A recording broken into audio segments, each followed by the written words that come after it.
अरे ओ कजरी, सारा दिन शीशे में ही घुसी रहेगी, क्या कुछ काम धाम भी कर लिया कर कभी। अम्मा मुझसे ना होता काम वाम तेरा, मैं तो राजकुमारी हूँ, राजकुमारी। और राजकुमारी कोई काम नहीं करती, यह रोज का काम था। माँ उसे काम में हाथ बटाने को कहती और कजरी मना कर देती।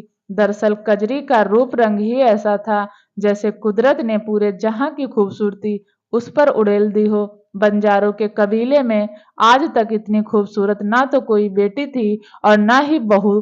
कजरी को लगता था कि अगर वह काम करेगी तो उसके हाथ पर मैल हो जाएंगे। वह हमेशा यही ख्वाब देखती थी कि सफेद घोड़े पर कोई राजकुमार आएगा और उसे ले जाएगा। आज फिर माँ बेटी में वही बहस छिड़ गई।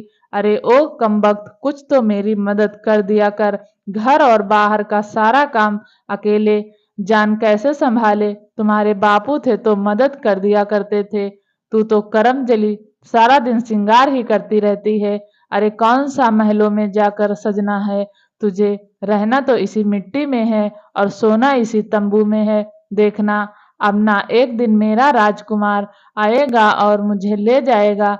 तकरीबन 6 महीने पहले कजरी के बापू दूसरे कबीले के साथ हुई एक लड़ाई में मारे गए थे। जब से कजरी के बापू की मौत हुई थी, तब से कबीले के सरदार का लड़का जग्गू कजरी के पीछे हाथ धोकर पड़ा था कि वह उससे शादी करे, मगर कजरी और उसकी माँ को बिल्कुल भी पसंद नहीं था। काला रंग, मोटा सा, हर पल में मुंह में पान डाले रहता था। जब जग्गू से दूर खुद दुखी होकर एक रात कजरी और उसकी अम्मा कबीले से निकलकर मुंबई शहर की तरफ चल पड़ी। वे शहर तक पहुंची तो उनसे दो शराबी टकरा गए, लेकिन कजरी कहाँ किसी से डरने वाली थी। बस जमा दिए उन्हें दो चार घूंसे तो भागे दोनों सिर पर पैर रखकर। जब यह सब खेल चल रहा था, सड़क के दूसरी ओर एक कार रुकी और जैसे ही कार में से एक नौजवान बाहर निकलने लगा तो वह कजरी की हिम्मत देखकर रुक गया। जब शराबी भाग गए तो वह कार वाला लड़का ताली बजाते हुए बोला, वाह कमाल कर दिया, हर लड़की को आपकी तरह शेरनी होना चाहिए। वैसे मेरा नाम रोहित है। और आपका। दोनों माँ बेटी रोहित को हैरानी से देख रही थी। कजरी ने कहा, मेरा नाम कजरी है और यह मेरी अम्मा है। कजरी जी, आप दोनों इतनी रात को कहाँ से आ रही हैं और कहाँ जा रही हैं? आप जानती नहीं कि मुंबई की सड़कों पर रात को कितने मवाली घूमते हैं। चलिए मैं आपको घर छोड़ देता हूँ, वरना फिर कोई ऐसा मवाली टकरा जाएगा। बाबूजी, हमारा घर नहीं है, हम मुंबई में आज ही आए हैं और किसी को जानते भी नहीं हैं, बस रहने का कोई ठिकाना ढूंढ रहे थे। कजरी बोली, ओह तो यह बात है।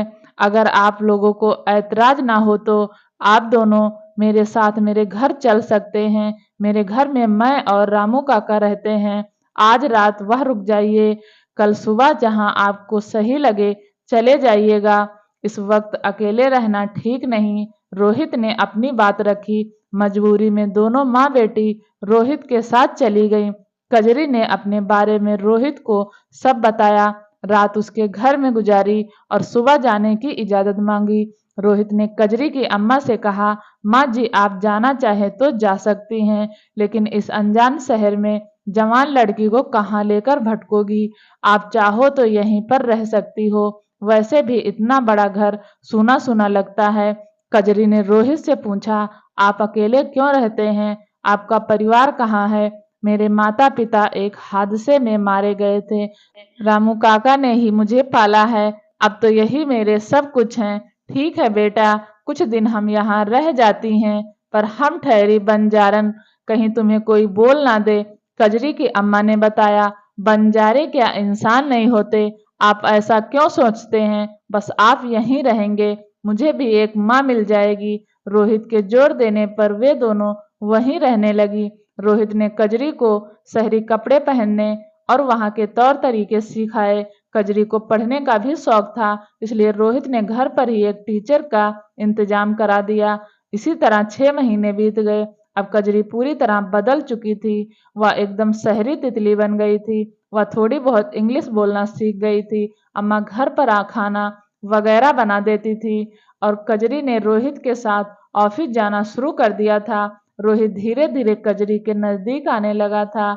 कजरी का भी जवान खून उबाल मारने लगा था और रोहित की मेहरबानियों को प्यार समझ बैठी और अपना कुंवारापन उसे सौंप दिया।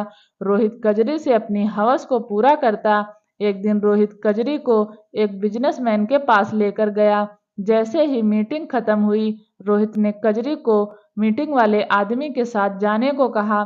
साथ ही यह भी कहा, तुम इन्हें खुश रखना और वापस आते हुए प्रोजेक्ट की फाइल लेती आना।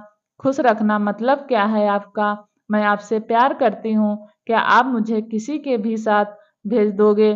कजरी ने हैरान होकर पूछा।